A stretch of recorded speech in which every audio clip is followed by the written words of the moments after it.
So let us start the chapter valuation of goodwill. Goodwill as the name suggests. आपको पता है कि goodwill क्या है? जब से आप लोग अकाउंट्स पढ़ रहे हैं तब से आपने एक चीज सीखी होगी कि जब गुडविल के बारे में बोला जाता है तो एक लाइन बोली जाती है, old customer goes to the old place. क्या मतलब है इसका, कोई बताएगा मुझे?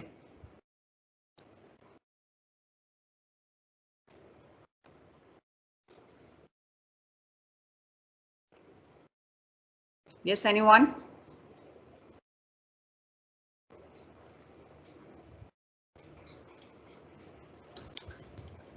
Can you hear me?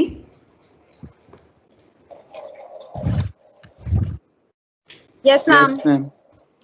Then give me your response. What does it mean old customer goes to the old place? Ma'am मतलब कि जैसे हम किसी शॉप पे जाते हैं, अगर हम उनकी जो क्वालिटी है और उनका जो उनकी सर्विसेज है पसंद आते हैं तो हम वहाँ पे जाना ज्यादा पसंद करते हैं। और कोई? मैम जिससे हम इतने टाइम से परचेज कर रहे हैं उसी से ही हम उसी के पास जाना प्रेफर करते हैं। मतलब उनकी गुडविल ज्यादा, मतलब हमें लगता है कि उसी से ही लेंगे, मतलब बदलना चेंज नहीं इतनी जल्दी करते। इतनी जल्दी चेंज नहीं करते क्यों? क्योंकि हमारा कॉन्फिडेंस बिल्ड नहीं होता किसी भी नई चीज पे आसानी से, राइट? तो आसानी से नई चीज पे कॉन्फिडेंस बिल्ड नहीं होता और पुरानी पे आसानी से कॉन्फिडेंस टूटता भी नहीं है। अगर हम कहें कि एक ए फर्म है और एक बी फर्म है, और ए जो है वो एक पुरानी फर्म है और बी जो है वो एक नई फर्म है, ठीक है? और इस पुरानी फर्म ने और जो ये जो नई फर्म है इसने सेम यही बिजनेस स्टार्ट किया है जो पुरानी फर्म कर रही है। उतना ही पैसा लगा के उतना ही सेम शोरूम खोल दिया, सारी चीजें सेम रख दी, लेकिन फिर भी इसके पास नंबर ऑफ कस्टमर्स जो हैं वो ज्यादा हैं और इसके पास अभी नंबर ऑफ कस्टमर्स कम है। तो ऐसा क्यों है? इसके पास क्यों भीड़ जमा हो जा रही है? क्योंकि old customer goes to the old place. That is due to the confidence, that is the goodwill he earned due to his hard work. जो भी उसने इतने टाइम में किया उसकी वजह से जो उसकी एक रेपुटेशन बनी, उसकी वजह से कस्टमर उसको चुनते हैं। और जो ये नया उस फील्ड में आया है, ये नहीं कि वो चला ही जाएगा, उसको टाइम लगेगा। तो गुडविल जो है वो एकदम से नहीं होती आते ही, वो टाइम लगता है। आते ही गुडविल कब होती है? आते ही गुडविल तब होती है जब आप कोई बनी बनाई फर्म को, बनी बनाई कंपनी को आप खरीद रहे हैं। मान लीजिए आप किसी रिप्यूटेड कंपनी को टेक ओवर कर लेते हैं, परचेज कर लेते हैं, तो अब क्योंकि उसका नाम चला हुआ है, आप नाम भी नहीं बदल रहे, आप उसी नाम से काम कर रहे हो, सिर्फ उसका ऑनर बदल गया। लोगों को तो इसके बारे में नहीं पता। वो आपके पास कब तक आते रहेंगे? जब तक आप वही क्वालिटी मेंटेन करके रखेंगे जो वो पहले वाला ऑनर उनको प्रोवाइड कर रहा था। जब आप क्वालिटी को डिटीरियोरेट कर दें, कुछ गिरा दें, धीरे धीरे उसको कम कर दें, तो धीरे धीरे जो वो कस्टमर का कॉन्फिडेंस है वो स्लोली रिड्यूस होना शुरू हो जाएगा और फिर वो अपने आप को दूसरी शॉप्स पे, दूसरी कंपनीज में शिफ्ट करना शुरू कर देंगे, लेकिन एकदम से नहीं करेंगे। तो एकदम से आप जो फायदा उठा रहे हो वो किसी दूसरी कंपनी का कमाया हुआ जो रेपुटेशन है उसका फायदा उठा रहे हो, उसकी वजह से आप अर्न करते हो।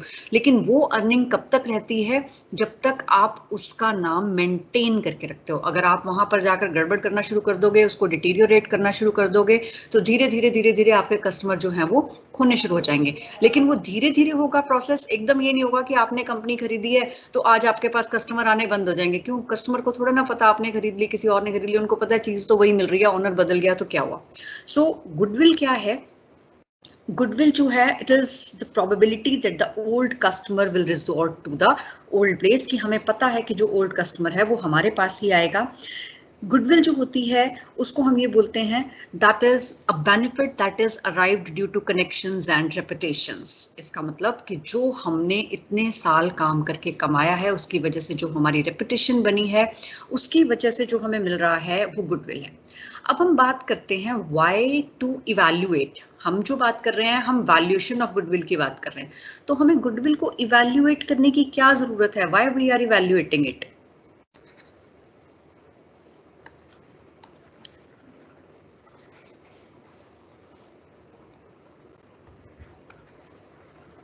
Valuation of goodwill.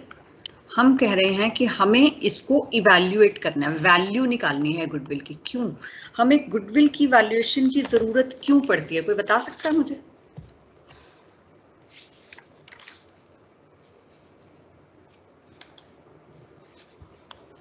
मैम जब हम अपना बिजनेस सोल्ड करते हैं और उस टाइम पे फिर हम अपने गुडविल की भी कोई वैल्यू रखते हैं कि मतलब जो भी हमने नेम और फेम कमाया है। अगर मान लो हम जब कोई पार्टनर एडमिट करते हैं या फिर जाता है बिल्कुल पार्टनर। बिल्कुल बिल्कुल। अगर हम बात करें सोल ट्रेड है, अगर सोल ट्रेडर है, अकेला व्यापारी है, वो अगर गुडविल को इवैल्यूएट करेगा तो उसको कब जरूरत पड़ेगी?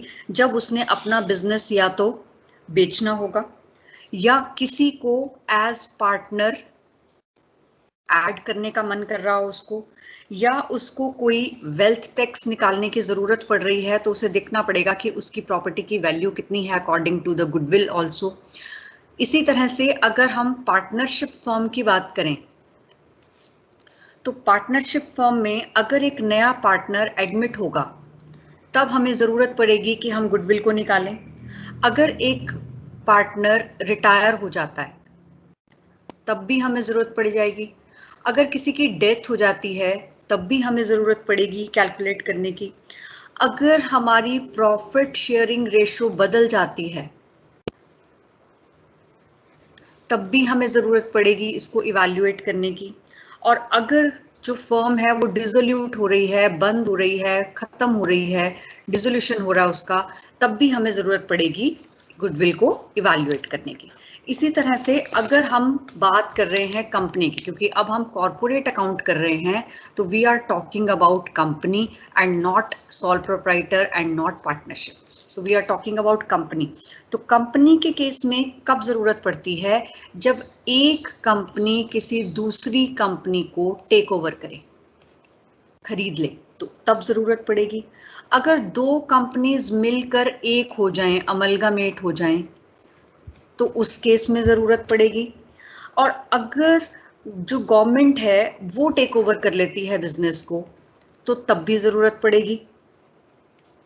और अगर मान लीजिए उनको कोई टैक्स की वैल्यूएशन करनी है, कोई गिफ्ट टैक्स निकालना है, कोई वेल्थ टैक्स निकालना है, तो तब भी जरूरत पड़ेगी कंपनी को गुडविल को इवैल्यूएट करने की। तो अब हम बात करते हैं कि हमारे पास कौन कौन से मेथड्स हैं जिनसे हम गुडविल को इवैल्यूएट कर सकते हैं। Methods of evaluating goodwill. तो सबसे पहला मेथड जो आपने पहले भी पढ़ा है शायद 12th में, that is average profit method.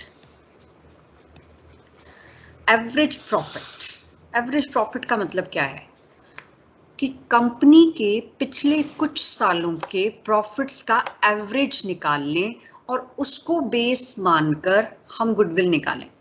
तो मेरा सवाल आपसे ये है, why average profit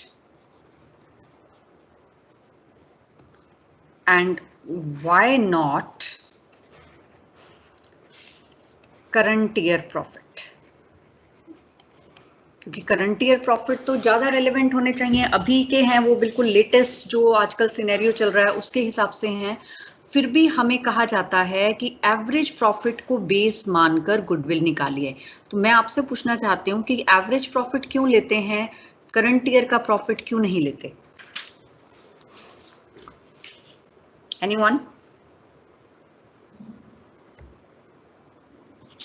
ma'am average profit हमारे बिजनेस का ट्रेंड शो करता है, पिछले ईयर्स में हमारे प्रॉफिट्स कैसे हैं, लॉस कैसे हैं, उन सबको कंसीडर करते हैं, इसलिए हम एवरेज प्रॉफिट लेते हैं।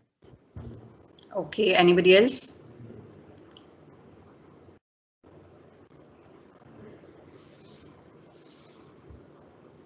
मैम क्योंकि अगर जो हमने फ्यूचर के प्रॉफिट निकालने हैं तो हम पास्ट की परफॉर्मेंस भी तो देखेंगे बिजनेस की कैसी चल रही है। हम जो परफॉर्मेंस देखते हैं हम करंट ईयर क्यों नहीं लेते? क्योंकि करंट ईयर एक एबनॉर्मल ईयर भी हो सकता है। जैसे आजकल की सिचुएशंस को ही देख लो, कोविड की सिचुएशन में अगर हम एक बिजनेस को मेजर करें जिसमें मान लीजिए सारा टाइम बिजनेस बंद रहा, तो क्या वो एक नॉर्मल सिचुएशन रहेगी? वो नॉर्मल नहीं होगी। वो कौन सी होगी? वो एबनॉर्मल होगी। तो वो हमारे लिए एक बेस कैसे बन सकती है? हो सकता है उस साल हमें एबनॉर्मल प्रॉफिट्स हो सकता है उस साल हमें एबनॉर्मल लॉसेस हो गए हों। हमें तो एक नॉर्मल सिचुएशन चाहिए, और नॉर्मल सिचुएशन के लिए हमें सभी एबनॉर्मलिटीज को न्यूट्रलाइज करना पड़ता है। तो उसके लिए हम किसी साल एबनॉर्मल प्रॉफिट हुए, किसी साल एबनॉर्मल लॉसेस हुए, हम क्या करते हैं, हम देखते हैं कि एवरेज हमारा क्या जा रहा है, और इसके अंदर भी हम सिर्फ एवरेज नहीं लेते, हम एडजस्टेड एवरेज प्रॉफिट्स लेते हैं। और ये एडजस्टेड एवरेज प्रॉफिट का क्या मतलब है? जिसके अंदर हम सारी एबनॉर्मैलिटीज को एडजस्ट करते हैं। मैं अभी समझाऊंगी आपको। तो सबसे पहले तो हम एवरेज प्रॉफिट क्यों ले रहे हैं? आपने एवरेज प्रॉफिट मेथड जब गुडविल का किया होगा तो आपने सीखा होगा कि सबसे पहले हम निकालते हैं एवरेज प्रॉफिट्स। और एवरेज प्रॉफिट्स कैसे निकालते हैं? टोटल प्रॉफिट्स मान लो 5 साल के दिए हुए हैं, तो टोटल प्रॉफिट्स ऑफ 5 इयर्स, और डिवाइड इसको किससे कर देंगे? Number of years, that is 5। ठीक है, तो ये मेरे पास क्या आ जाएंगे? Average profits. उसके बाद जब मुझे गुडविल निकालनी है, तो गुडविल निकालने के लिए what I have to do is I have to multiply average profits by what? Number of year purchase. Number of years of purchase. Now my next question to you is, what is number of years of purchase? रट्टा तो मारा हुआ है कि average profit into number of years of purchase कर दो तो मेरे पास goodwill आ जाएगी, लेकिन number of years of purchase है क्या? मैम ये वो होता है कि जैसे किसी कंपनी ने कोई दूसरी कंपनी परचेज करी है, तो जो उनकी गुडविल है वो कितने टाइम तक वो यूज कर सकते हैं, मतलब उसको गुडविल का बेनिफिट कितने टाइम तक होएगा? बिल्कुल बिल्कुल, वेरी गुड। अभी मैंने आपको बताया था कि अगर आप किसी रिप्यूटेड कंपनी को बाय कर लेते हो और उसके बाद आप उसमें जाके घोटाले करने शुरू कर दो, तो एकदम से तो आपके प्रॉफिट्स रिड्यूस नहीं हो जाएंगे, क्योंकि old customer goes to the old place. तो उनको धीरे धीरे आपका पता लगेगा कि आप क्या उसमें कमी लेके आ रहे हो प्रोडक्ट में, तो आपके प्रॉफिट्स धीरे धीरे कम होंगे। लेकिन कितने साल तक आप उसकी रेपुटेशन का फायदा उठा रहे हो, that is known as number of years of purchase. कि इस एवरेज प्रॉफिट, जैसे मैंने कहा कि अगर मुझे गुडविल निकालनी है तो मैंने एवरेज प्रॉफिट्स को मल्टीप्लाई किया number of years of purchase से। तो इसका मतलब क्या है कि ये एवरेज प्रॉफिट मैं इसी रेट से कितने सालों तक अर्न कर सकता हूं, तो दैट इज माय गुडविल। कि इस एवरेज, यही जो एवरेज प्रॉफिट मेरे आज की डेट में आ रहे हैं, वो मैं अगले 4 साल तक अगर मैं इसी रेट से कमा लूं या 5 साल तक इसी रेट से कमा लूं, तो वो मल्टीप्लाई करके वो मेरी क्या आ जाएगी? गुडविल आ जाएगी। तो अभी मैंने आपसे कहा कि ये जो एवरेज प्रॉफिट हैं ये भी एपी नहीं है, ये एएपी है। और एएपी का मतलब क्या है? Adjusted average profits. और एडजस्टेड एवरेज प्रॉफिट्स क्या होते हैं? एडजस्टेड का मतलब क्या है? एक हमारे पास होते हैं नॉर्मल सर्कमस्टांसेस और एक होते हैं एबनॉर्मल। नॉर्मल का मतलब होता है जब रूटीन में सब कुछ सही चल रहा हो, तो उसको हम बोलते हैं नॉर्मल। और अगर कुछ भी दिक्कत हमारी ऐसी आ रही हो जो रूटीन में नहीं आती है, तो उसको हम बोलते हैं एबनॉर्मल। तो अब नॉर्मल और एबनॉर्मल यहाँ पर कौन सी चीजें हैं? हमें प्रॉफिट्स दिए गए होंगे, एवरेज प्रॉफिट्स, या हमें मान लीजिए 5 साल के प्रॉफिट दिए हुए हैं, 1 2 3 4 5, कि पहले साल 20,000 के प्रॉफिट हैं, दूसरे साल 40,000 के हैं, यहाँ 35,000 के हैं, यहाँ 45,000 के हैं, यहाँ 50,000 के हैं।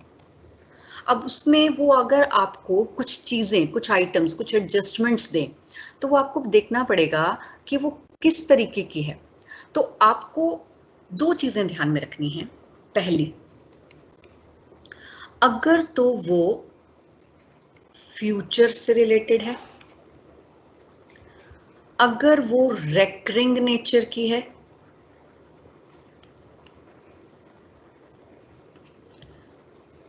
या वो पास्ट से रिलेटेड है और वो नॉन रेकरिंग है। रेकरिंग का मतलब बार बार, और नॉन रेकरिंग का मतलब जो बार बार नहीं होता। और जो बार बार नहीं होता वो एक ही बार हुआ तो वो एबनॉर्मल हो गया। जो रेकरिंग है, जो बार बार होगा, वो नॉर्मल है।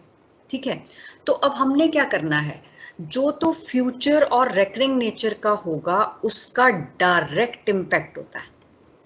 डायरेक्ट इम्पैक्ट का मतलब क्या है कि इनकम होगी तो ऐड होगी, और अगर खर्चा होगा तो वो माइनस होगा। लेकिन अगर नॉन रेकरिंग है, एबनॉर्मल है और पास्ट है, यहाँ पे हम इसको नॉर्मल भी बोल देते हैं और इसको हम एबनॉर्मल बोल देते हैं। एबनॉर्मल है, पास्ट है, नॉन रेकरिंग है, तो इस केस में इनडायरेक्ट ट्रीटमेंट होगा, रिवर्स। इसका मतलब लॉस हुआ है तो वो ऐड हो जाएगा, और अगर प्रॉफिट हुआ है तो वो माइनस हो जाएगा। एग्जाम्पल देती हूँ मैं आपको। मान लीजिए ये जो पहला साल था इसमें आपका चोरी से 5,000 रुपए का नुकसान हो गया। तो क्या चोरी रोज होती है? No ma'am. तो ये रेकरिंग हुई या नॉन रेकरिंग हुई? Non recurring. चोरी होना नॉर्मल है या एबनॉर्मल है? एबनॉर्मल है मैम। तो इसका मतलब ये हुआ कि ये नॉन रेकरिंग है, बार बार नहीं होता। और क्योंकि ये बार बार नहीं होता, क्योंकि ये एबनॉर्मल है, तो ये नुकसान मेरा हुआ तो था पहले साल, लेकिन अगर ये ना होता तो मेरे प्रॉफिट 20 की बजाय कितने होते?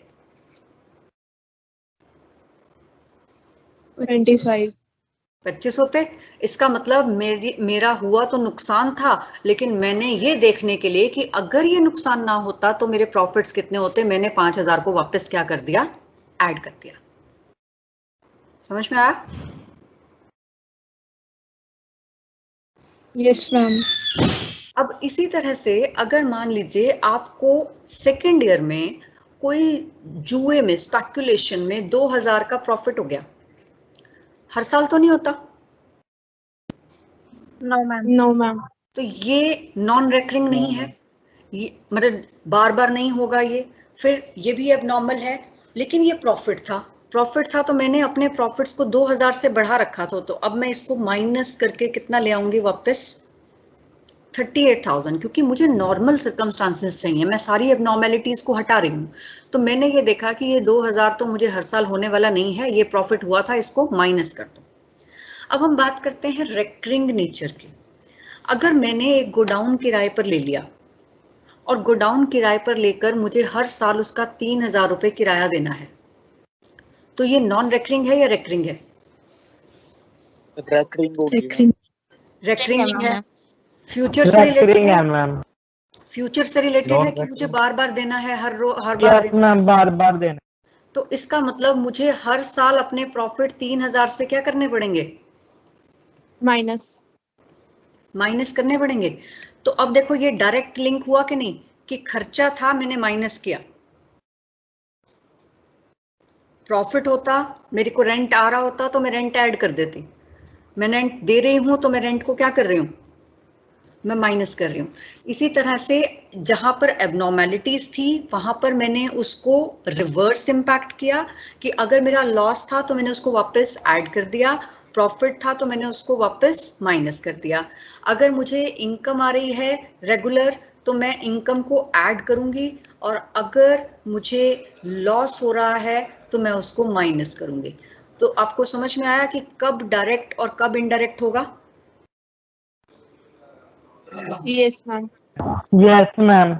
ओके। अब ये सारी एडजस्टमेंट्स करने के बाद जो आपका प्रॉफिट आएगा वो होगा आपका adjusted average profit. Yes, adjusted average profit. और उस एडजस्टेड एवरेज प्रॉफिट को जब आप मल्टीप्लाई करोगे number of years of purchase से, तो वो आपकी जो निकल के आएगी वो क्या आएगी? गुडविल। गुडविल। समझ में आया? Yes, ma'am. Okay, so let us take an Yes, ma'am. example. I'm just taking illustration number 1. आपको दिया हुआ है the profit and loss of Mr. X disclose the following result. 2017 profits. 2017 के प्रॉफिट्स दिए हुए हैं आपको 1 लाख। उसके बाद दिया हुआ है 2018, इसके प्रॉफिट्स दिए हुए हैं आपको 2 लाख। देन 2019, इसके प्रॉफिट्स आपको दिए हुए हैं 1,70,000। X intends to sell the business to Y. Ascertain the amount of goodwill after taking into consideration the following factors. Profit of 2017 includes a speculative profit of 20,000. 2017 में 20,000 के speculative profits थे। क्या करूं, add या less? माइनस कर दें, क्योंकि ये नॉन रेकरिंग है। ठीक है, पास्ट से रिलेटेड है, नॉन रेकरिंग है और एबनॉर्मल है। Profit of 2018 were reduced by 30,000 due to loss by fire. 2 lakh रुपए जो प्रॉफिट आया हुआ है ये 30,000 से कम हुआ है क्योंकि आग लग गई थी। इसको क्या करूं, ऐड हो Add. कर। Okay. The properties were not insured and it was thought prudent to insure the business in future. The premium was estimated 4,000 per annum. अब वो कह रहा है कि हमारी प्रॉपर्टीज इंश्योर्ड नहीं थी और हमने ये सोचा कि हम इनका इंश्योरेंस करा लें और हर साल 4,000 का प्रीमियम दें। तो क्या करना पड़ेगा मैम? हर साल 4,000 माइनस करने पड़ेंगे। यस। तो हमारे पास 2 ऑप्शन हैं, या तो हम हर साल 4,000 माइनस करें या एवरेज निकालने के बाद एक बार 4,000 माइनस कर दें। बात तो एक ही है। Yes ma'am. 3 सालों की एवरेज निकाल के आप एक बार माइनस कर दें या हर साल 4,000 माइनस कर दें, आपकी मर्जी है। ठीक है, उसके बाद आगे दिया हुआ है the existing TNAC contract has expired and we will have to pay ₹2,000 per month in place of 1,200 per month. वो कह रहा है कि जो पहले टीएनएसी मतलब किराएदारी का, जो किराएदारी का कॉन्ट्रैक्ट था वो एक्सपायर हो गया है और जो वाई है उसको कितना पे करना पड़ेगा, 2,000 पे करना पड़ेगा per month in place of 1,200 per month. जो पहले जो पे करता था वो तो था 1,200 रुपए महीना, अब उसको पे करना पड़ेगा 2,000 रुपए महीना। तो कितना एक्स्ट्रा पे करना पड़ेगा, 800 रुपए महीना, यानी कि 9,600। तो फिर से वही बात है कि या तो एवरेज में से 9,600 माइनस कर दो या हर साल 9,600 माइनस कर दो। दोनों में से एक चीज करनी है, दोनों मत कर देना। ठीक है, उसके बाद है Y will not need the services of X manager who is paid a salary of 3,000 per month. अब Y ने वो बिजनेस खरीदा है और उसे X के मैनेजर की जरूरत नहीं है जिसको वो 3,000 रुपए महीने की सैलरी देता था।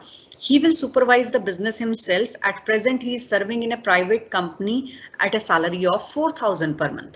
और खुद वो जहां पर काम कर रहा था वहां पर वो अपने आप को रेम्युनरेशन कितना दिलवा रहा था, 4,000 पर मंथ।